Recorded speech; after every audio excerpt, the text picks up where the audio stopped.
October মাসে indoor পুঁইশাকের কি অবস্থা, ঘরের ভিতর থাকা পুঁইশাকটির কি অবস্থা, আজকের ভিডিওর বিষয়বস্তু তাই থাকছে।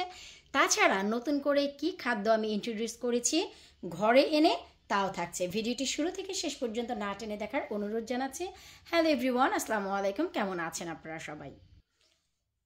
আশা রাখছি আপনারা সবাই ভালো আছেন। আলহামদুলিল্লাহ আমিও অনেক ভালো আছি। তো আজকের ভিডিওর বিষয়বস্তু নিশ্চয়ই আপনারা বুঝেই গেছেন। অনেকেই জানতে চাচ্ছিলেন যে এই অক্টোবর মাসে ঘরে থাকা পুঁইশাকগুলোর যত্ন কিভাবে করবেন। গাছগুলো দ্রুত হারেই খুবই ডে বাই ডে চিকন হয়ে ডগাগুলো উপরের দিকে উঠছে। তো এই পর্যায়ে আমাদের কি করণীয়? তো চলেন আজকে আমি আমার ঘরে থাকা পুঁইশাকগুলোর আপডেট দিচ্ছি, আর এতে নতুন কিছু খাদ্য ইন্ট্রোডিউস করেছি, তা কেন সেটা আপনাদের দেখাচ্ছি। তো চলেন শুরু থেকে আমি সেটাই শুরু করব, যেটা আমার একদম ঘরের কর্নারে উইন্ডো সেলে থাকে, লাল ডগার পুঁইশাক।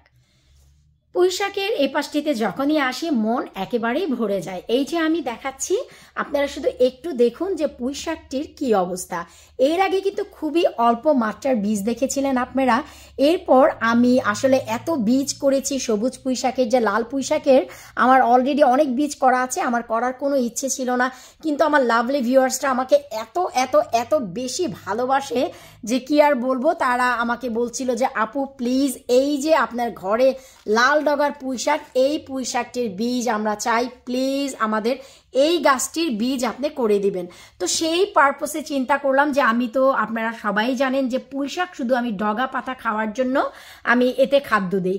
আমি বীজ বানানোর জন্য কিন্তু খাদ্য ব্যবহার করি না, কারণ আমি চাই না যে পুঁইশাকে কোনো বীজ হোক। কিন্তু যখন দেখলাম যে আমার লাভলি ভিউয়ার্সটা আমাকে এমনভাবে ধরেছে, তাই চিন্তা করলাম যে না ভাই, এদের রিকোয়েস্ট তো রাখাই লাগে।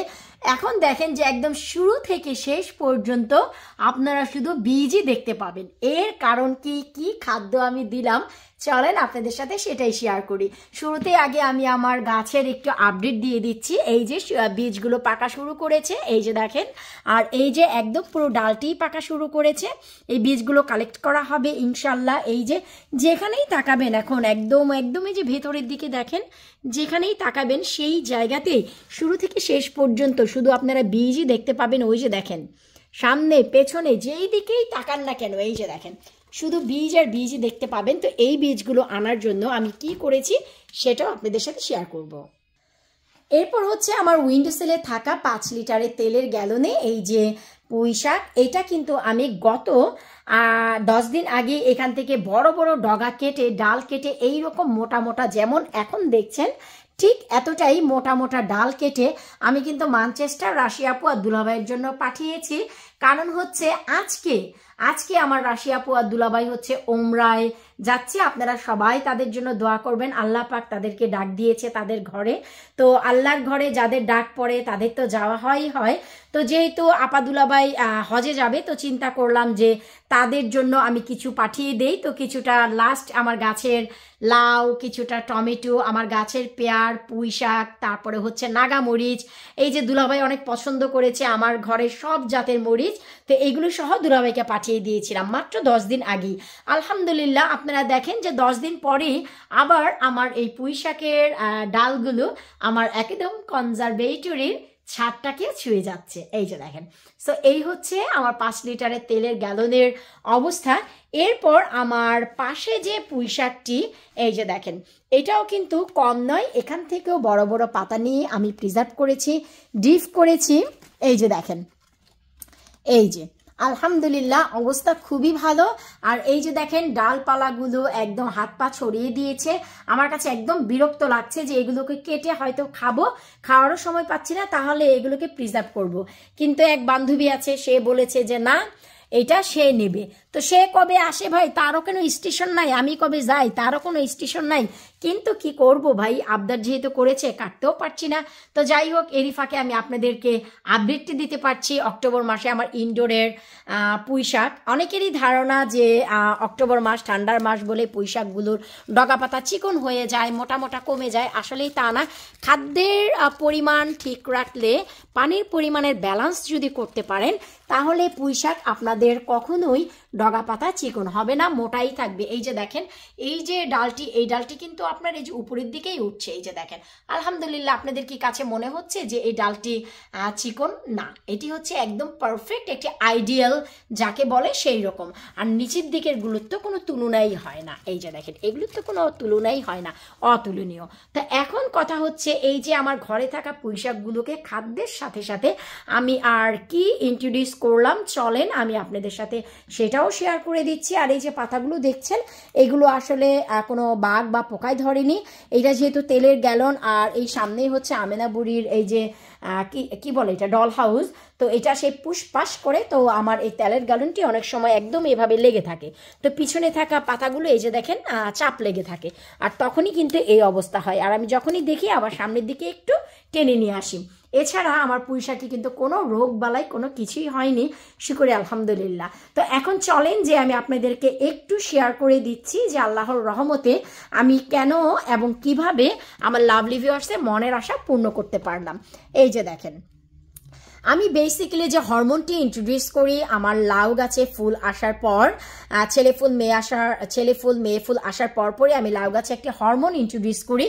ঠিক সেম হরমোনটি আমি ইন্ট্রোডিউস করেছি এই পুঁইশাক গাছে, আর যার ফলে এই অধিক মাত্রার বীজ আমি পেয়েছি আপনাদেরই রিকোয়েস্টে। না হয়তো আমার কিন্তু অধিক মাত্রার লাল পুঁইশাকের বীজ আমি কালেক্ট করেছি, সবুজ করেছি, কিন্তু এই গাছের না।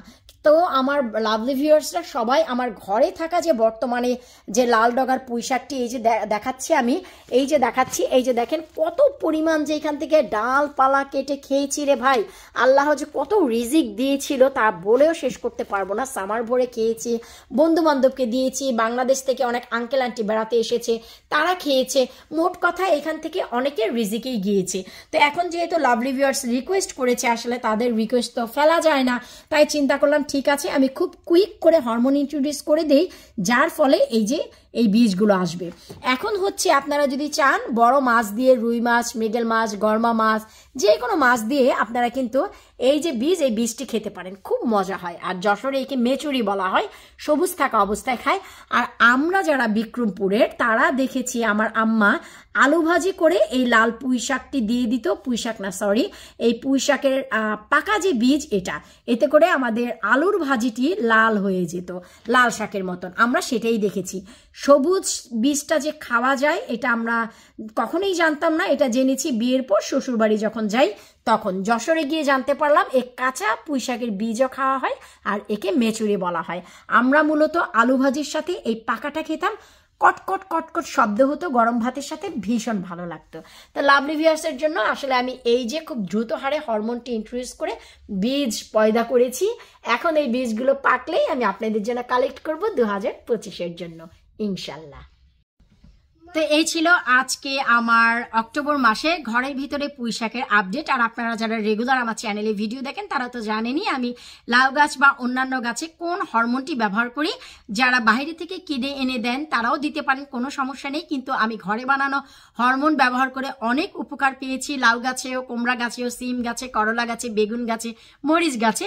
তো আমার আর বাইরে থেকে হরমোন ইন্ট্রোডিউস করার কোনো প্রয়োজন নেই। তবে আপনারা যারা বাংলাদেশে থাকেন তারা নার্সারিতে অ্যাভেলেবেল হরমোন পেয়ে যাবেন, সেটা এনে গাছে যদি আপনারা ঠিক এইভাবেই দিয়ে দেন দেখবেন আপনাদের মাত্রাতিরিক্ত ফুল ফল চলে আসবে এই হরমোনের কারণে।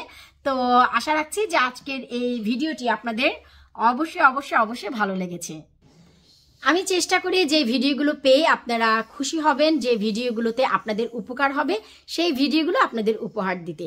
তো বিদায় নিচ্ছি আজকের মতো, পরবর্তী ভিডিও দেখার আমন্ত্রণ জানিয়ে আল্লাহ হাফিজ।